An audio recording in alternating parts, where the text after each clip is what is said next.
Bonjour messieurs, dames. Cette vidéo vous parler d'une joggeuse qui aurait disparu. Donc je vais vous lire l'article. Joggeuse disparue dans la Vienne. Comment les gendarmes enquêtent désormais sur la disparition d'Agathe Hilleret. Jeudi soir, une semaine après la disparition d'Agathe Hilleret, pendant un entraînement de course autour de Vivonne-Vienne, les gendarmes ont mis fin au dispositif de terrain. Et les investigations se poursuivent sous une autre forme. Effectivement, oui. Une femme qui faisait son jogging a disparu. Viol, meurtre, assassinat. Pour le moment, le corps n'a pas été retrouvé.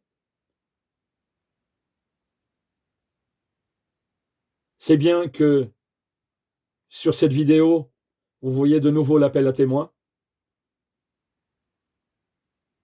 Je suis confiant, car peut-être avec ma vidéo, peut-être des témoins vont réagir. Pourquoi pas? Je l'espère de tout cœur. Mais de là, je répète justement cette présence photographique. Je l'ai fait par le passé puisque j'étais fonctionnaire de police. Donc on avait justement ces appels à témoins dans les commissariats, affichés en extérieur ou en intérieur, quand le public arrivait, pour nous-mêmes d'ailleurs, sur les renseignements que nous pouvions recueillir éventuellement, sur les victimes, bien sûr par rapport à notre région, notre département. Donc là, je continue l'article. Donc comme vous voyez la photo de la personne, Madame Hilleret Agathe, née le 30 mars 1997 à Poitiers, 28 ans. Agathe Hilleret, une joggeuse expérimentée, a disparu jeudi 10 avril pendant un entraînement à Vivonne, dans la Vienne. Jeudi 17 avril, après intense recherche, les gendarmes ont levé le dispositif de terrain. L'enquête se poursuit désormais au sein de la cellule nationale d'enquête. Analyse de la téléphonie, de caméras, de l'environnement de la jeune femme. Les investigations se poursuivent à un rythme soutenu. L'enquête évolue. Une semaine après la disparition d'Agathe Hilleret, une traîneuse expérimentée qui semble être se volatilisée au cours d'une des séances d'entraînement. Les gendarmes ont annoncé jeudi soir avoir levé le dispositif de terrain. Le ratissage du secteur où elle a disparu, le secteur du Hainaut sud de Poitiers, est terminé.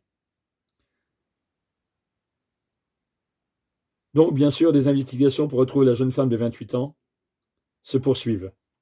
L'analyse de son environnement. Dans les affaires de disparition, les enquêteurs s'intéressent en premier lieu à l'entourage de la victime. C'est ce qu'on appelle l'enquête d'environnement. Ainsi, les emplois du temps et les alibis de ses proches ont été vérifiés. Et ce même si l'alerte a été donnée par son père l'après-midi même de sa disparition. Ces précautions d'usage permettent aux gendarmes de fermer des portes, c'est-à-dire d'écarter d'éventuelles pistes. Le cercle amical, affectif et professionnel de la jeune femme est également analysé. Il ne s'agit pas de suspecter quelqu'un en particulier, mais plutôt de n'écarter d'emblée aucune hypothèse. Les relations amoureuses, passées ou présentes, des victimes sont par exemple toujours passées au crible. Ces relations professionnelles, Agathe Hilleret était en arrêt de maladie depuis plusieurs mois, sont également explorées. Rencontrait-elle par exemple un problème avec un ou plusieurs collègues? Mais où est Agathe Hilleret? Disparue le 10 avril, cette trouveuse expérimentée de trail qui avait l'habitude de parcourir des distances de plus de 15 ou 20 km. Donc là, je vous donne la vidéo.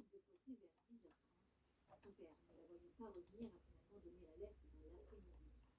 48 heures plus tard, un appel à témoins a été diffusé. Une enquête a également été ouverte par le parquet de Poitiers pour la disparition inquiétante. Depuis, des recherches ont été lancées pour retrouver la jeune fille de 28 ans, sans succès pour l'instant. Son téléphone avait été localisé pour la dernière fois l'après-midi du 10 avril, près des lieux-dits Les Grands Ormeaux et le Champ-Salot à Voulon, commune située à 10 km de Vivonne. Après le ratissage d'un secteur de 100 km², les recherches se sont resserrées sur une zone de 3 km² au sud de Poitiers. Des plans d'eau qui n'avaient pas encore été sondés ont été explorés le 13 avril par des plongeurs des brigades nautiques de La Rochelle et d'Arcachon. Ce 14 avril, un escadron de gendarmerie de Tours est arrivé en renfort. Au total, quelques 90 gendarmes sont mobilisés sur cette enquête. De nouvelles auditions sont également en cours, notamment sur l'environnement sentimental familiale et amicale d'Agathe Hilleret, a précisé le procureur de Poitiers. Pour l'heure, si toutes les hypothèses restent envisagées, la piste de la fugue est de moins en moins probable, estime une source auprès de 20 minutes. Les premiers éléments de l'enquête soulignent que la jeune femme avait des projets à court terme et qu'elle était en recherche active d'un emploi. Les gendarmes s'attachent désormais à savoir si Agathe Hilleret aurait pu faire une mauvaise rencontre. Un témoignage évoquant la présence d'un individu louche sur le secteur fait l'objet de vérifications, sans qu'à ce stade, on puisse en tirer la moindre conclusion, insiste-t-on.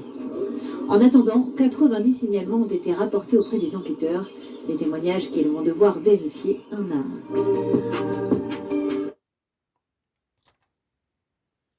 Donc, comme vous avez pu le voir, d'importantes forces de gendarmerie et de police ont été déployées, bien évidemment, pour la recherche de la personne. Fugue, je n'y crois pas non plus. Mais j'ai à vous dire, mesdames surtout, quand vous partez sur un jogging ou quoi que ce soit, ne soignez pas votre tenue vestimentaire. Faites attention. Faites attention. Faites du sport, des vêtements larges. J'ai été sportif également, très grand sportif. Je faisais du jogging, bien sûr, comme certaines d'entre vous. Je vous le dis en tant que fonctionnaire de police, j'ai eu affaire sur des enquêtes à des prédateurs sexuels. Donc, vous avez la mise en confiance des gens que vous pouvez connaître depuis des années, voire quelques semaines, quelques mois, n'importe qui, la mise en confiance. Rappelez-vous de ça. Ça peut être votre petit ami, ça peut être un ami, ça peut être une personne que vous avez rencontrée, que vous venez de revoir et que vous avez revue. Donc, soyez prudents sur cette fameuse mise en confiance des prédateurs, quels qu'ils soient, criminels ou sexuels. Méfiez-vous. Donc, je vous le répète, votre tenue vestimentaire, faites attention. Évitez, je sais, vous allez m'en vouloir, vous allez me trouver un peu trop macho, peut-être pour certaines, par rapport à ce que je vous dis, mais c'est de votre intérêt pour votre sécurité. Vous pouvez faire du sport avec des vêtements amples, il n'y a pas de problème. Évitez les tenues près du corps, qui affinent votre silhouette.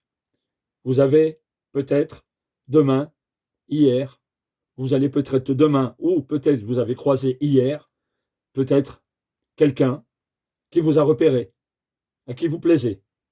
Si c'est un homme sans criminalité latente dans la tête, sans mauvaise intention, ça va aller.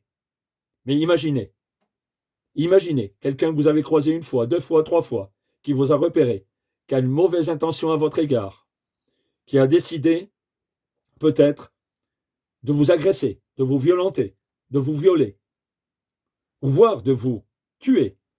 Donc, avec préméditation, bien sûr, assassinat, ou peut-être de vous violer et ensuite de vous éliminer justement pour éviter les témoignages.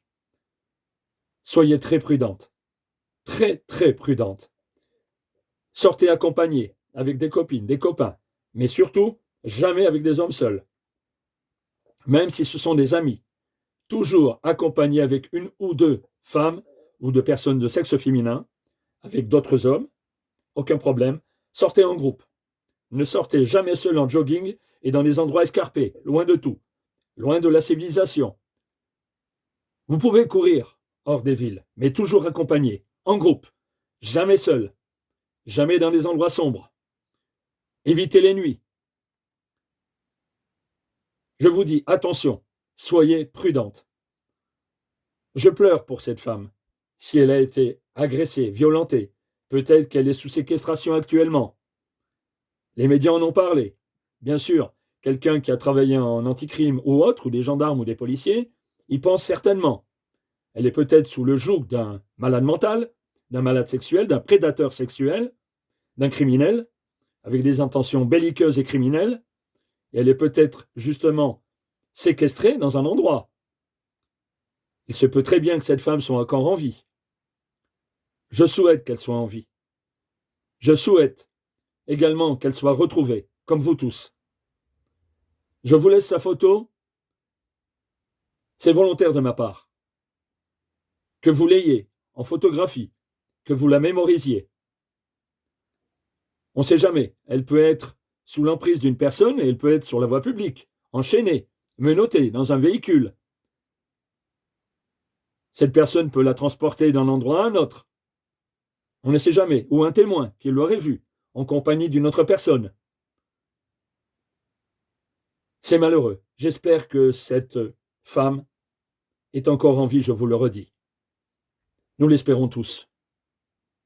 Donc je vous le redis, évitez d'être seul quand vous allez faire du sport, même en salle, même dans un lieu couvert. Ne soyez jamais seul, surtout si les portes sont ouvertes à tout va.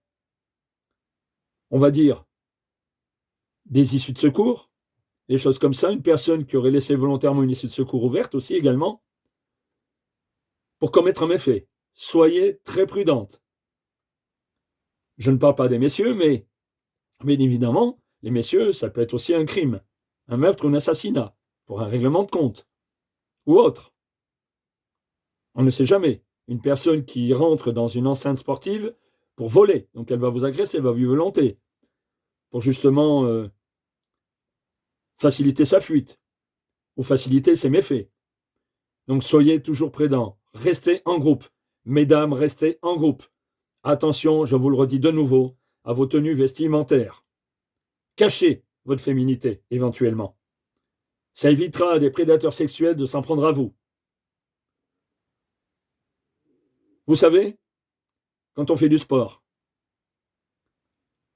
pour soi-même, on fait du sport pour s'entretenir, on fait du sport pour avoir et conserver, bien sûr, un physique agréable pour soi, pour être bien dans sa tête, c'est évident.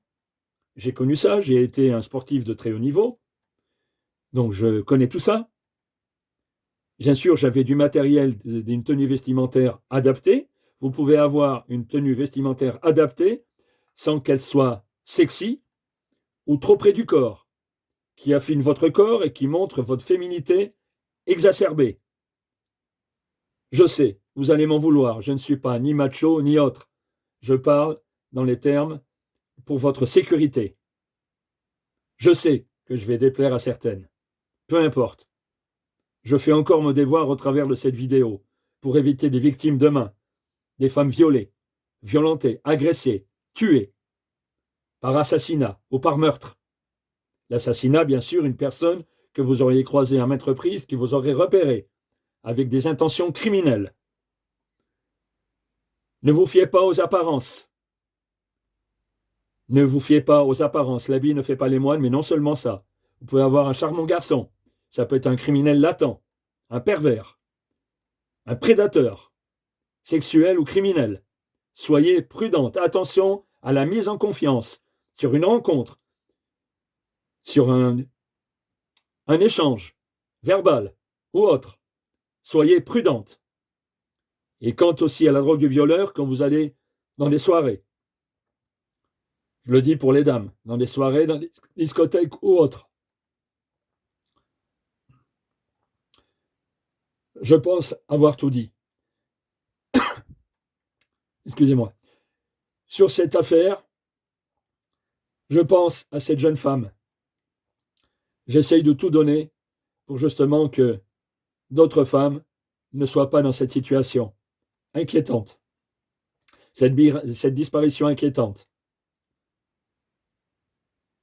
Je vous remercie de m'avoir écouté. Soyez prudentes, mesdames.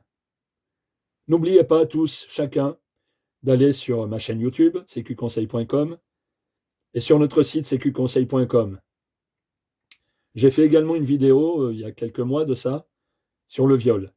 Vous pouvez aller la voir sur ma chaîne cqconseil.com. J'espère encore que cette femme est en vie. De tout mon cœur. Merci.